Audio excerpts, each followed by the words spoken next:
जय श्री कृष्णा, राधे राधे। आप सभी का मेरे इस YouTube चैनल पर बहुत बहुत स्वागत है। सभी माताओं बहनों को करवा चौथ की ढेरों शुभकामनाएं। करवा चौथ का व्रत सुहागिन महिलाओं के लिए बेहद शुभ माना जाता है। इस दिन सभी सुहागिन महिलाएं अपने पति की लंबी उम्र और सुखमय दाम्पत्य जीवन के लिए व्रत रखती है। इस दिन कन्याएं भी अच्छे वर के लिए व्रत रखती है। करवा चौथ के व्रत में महिलाएं दिन भर निर्जला व्रत रखती है और रात में चंद्रोदय के बाद पूजा कर अपना व्रत पूरा करती है। उत्तर भारत में करवा चौथ सबसे ज्यादा मनाया जाता है। हर साल यह व्रत कार्तिक मास की कृष्ण पक्ष की चतुर्थी तिथि को रखा जाता है। करवा चौथ की कहानी। एक गांव में एक साहूकार के 7 बेटे और एक बेटी थी। सातों भाई और बहन में बहुत प्यार था। करवा चौथ के दिन सेठानी ने सातों बहुओं और बेटी के साथ करवा चौथ का व्रत रखा। सातों भाई हमेशा अपनी बहन के साथ ही भोजन करते थे। उस दिन भी भाइयों ने अपनी बहन को खाने के लिए बोला तो बहन बोली, मेरा आज करवा चौथ का व्रत है, इसलिए चांद उगेगा तब ही खाना खाऊंगी। भाइयों ने सोचा कि बहन भूखी रहेगी, इसलिए एक भाई ने एक दिया लिया और एक भाई छलनी लेकर पहाड़ी पर चढ़ गया। दिया जलाकर छलनी से ढककर कहा कि बहन, चांद उग गया है, अर्घ देकर खाना खा लो। बहन ने भाभियों से कहा कि भाभी चांद देख लो। भाभी बोली कि बाई जी, ये चांद तो आपके लिए उगा है, आप ही देख लो, हमारा चांद तो देर रात को उगेगा। बहन भाइयों के साथ खाना खाने बैठ गई। भोजन का पहला टुकड़ा खाने लगी तो उसमें बाल आ गया। दूसरा टुकड़ा खाने लगी तो उसमें कंकड़ आ गया। तीसरा टुकड़ा खाने लगी तो ससुराल से बुलावा आ गया कि बेटा बहुत बीमार है, बहू को जल्दी भेजो। माँ ने बेटी के कपड़े निकालने के लिए 3 बार बक्सा खोला तो तीनों बार ही सफेद कपड़े हाथ में आए। लड़की सफेद कपड़े ही पहनकर ससुराल के लिए रवाना होने लगी। माँ ने सोने का एक सिक्का उसकी साड़ी के पल्लू में बांध दिया और कहा,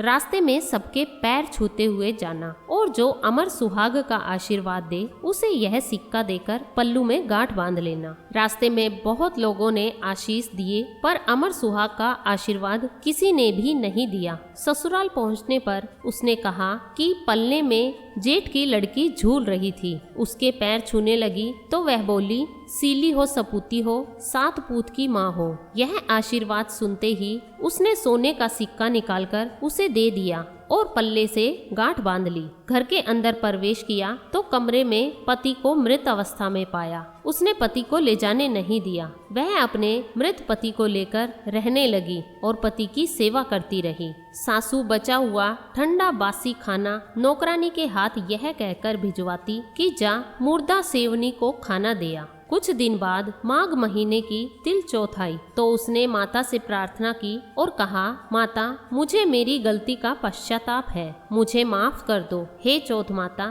मेरा सुहाग मुझे लौटा दो, मेरे पति को जीवित कर दो। माता ने कहा, ये मेरे हाथ में नहीं, बैसाखी चौथ माता तुम्हारा सुहाग लौटाएगी। बैसाखी चौथ पर उसने फिर प्रार्थना की तो माँ ने कहा, भादुड़ी चौथ माता तुम्हारा सुहाग तुम्हें देगी। भादुड़ी चौथ माता से प्रार्थना करने पर उन्होंने कहा, सबसे बड़ी कार्तिक चौथ माता की नाराजगी के कारण तुम्हारे साथ यह हो रहा है। उन्हें प्रसन्न करने पर ही तुम्हें जो चाहिए वह मिलेगा। कार्तिक महीने में चौथ माता स्वर्ग से उतरी तो गुस्से में उससे कहने लगी, भाइयों की बहन करवा ले, दिन में चांद उगानी करवा ले, व्रत भांडनी करवा ले। उसने चौथ माता के पैर पकड़ लिए और विलाप करने लगी, हे चौथ माता, मैं ना समझ थी इसलिए मुझसे भूल हुई, मुझे इतना बड़ा दंड मत दो। आप जग की माता है, सबकी इच्छा पूरी करने वाली है, मेरी बिगड़ी बनाओ माँ, मेरा सुहाग लौटा दो, मेरे पति को जीवित कर दो। माता ने खुश होकर उसे अमर सुहाग का आशीर्वाद दे दिया। उसका पति उठा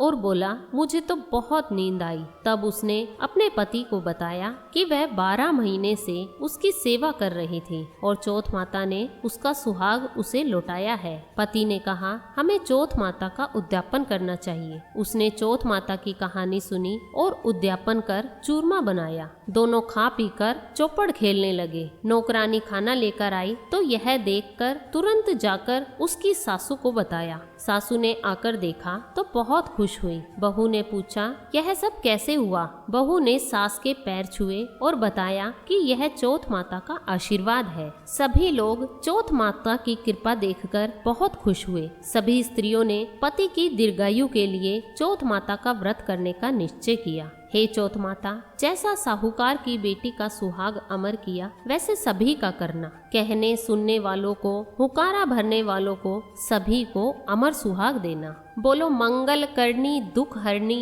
चौथ माता की जय। करवा चौथ की एक अन्य कथा इस प्रकार है। पुराणों के अनुसार करवा नाम की एक पतिव्रता धोबिन अपने पति के साथ तुंगभद्रा नदी के किनारे स्थित गांव में रहती थी। उसका पति बूढ़ा और निर्बल था। एक दिन जब वह नदी के किनारे कपड़े धो रहा था, तभी अचानक एक मगरमच्छ वहां आया और धोबी के पैर अपने दांतों में दबाकर यमलोक की ओर ले जाने लगा। वृद्ध पति यह देखकर घबराया और जब उससे कुछ करते नहीं बना तो वह करवा करवा कहकर अपनी पत्नी को पुकारने लगा। पति की पुकार सुनकर धोबिन करवा वहां पहुंच गई। वहां पहुंची तो मगरमच्छ उसके पति को यमलोक पहुंचाने ही वाला था। तब करवा ने मगर को कच्चे धागे से बांध दिया और मगरमच्छ को लेकर यम के द्वार पहुंची। उसने यमराज से अपने पति की रक्षा करने की गुहार लगाई और साथ ही यह भी कहा कि मगरमच्छ को उसके इस कार्य के लिए कठिन से कठिन दंड देने का आग्रह किया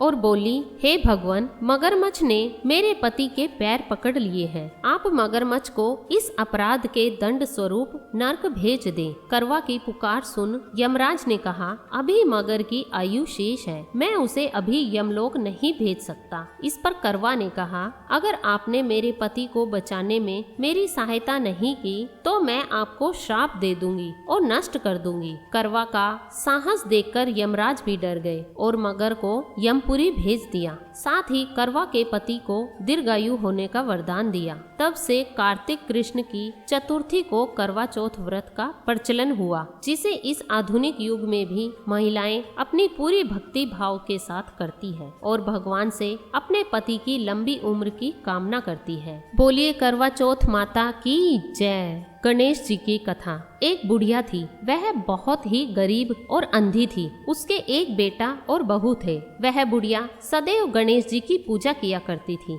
एक दिन गणेश जी प्रकट होकर उस बुढ़िया से बोले, बुढ़िया माँ, तू जो चाहे सो मांग ले। बुढ़िया बोली, मुझे तो मांगना नहीं आता, कैसे और क्या मांगू? तब गणेश जी बोले, अपने बहू बेटे से पूछकर मांग ले। तब बुढ़िया ने अपने बेटे से कहा, गणेश जी कहते हैं तू कुछ मांग ले, बता मैं क्या मांगू? पुत्र ने कहा, माँ तू धन मांग ले। बहू से पूछा तो बहू ने कहा, नाती मांग ले। तब बुढ़िया ने सोचा कि ये तो अपने अपने मतलब की बात कह रहे हैं। अतः उस बुढ़िया ने अपनी पड़ोसनों से पूछा तो उन्होंने कहा, बुढ़िया तू तो थोड़े दिन जिएगी, क्यों तू धन मांगे और क्यों नाती मांगे? तू तो अपनी आंखों की रोशनी मांग ले, जिससे तेरी जिंदगी आराम से कट जाए। इस पर बुढ़िया बोली, यदि आप प्रसन्न हैं तो मुझे 9 करोड़ की माया दे, निरोगी काया दे, अमर सुहाग दे, आंखों की रोशनी दे, नाती दे, पोता दे और सब परिवार को सुख दे और अंत में मुझे मोक्ष दे। यह सुनकर गणेश जी बोले,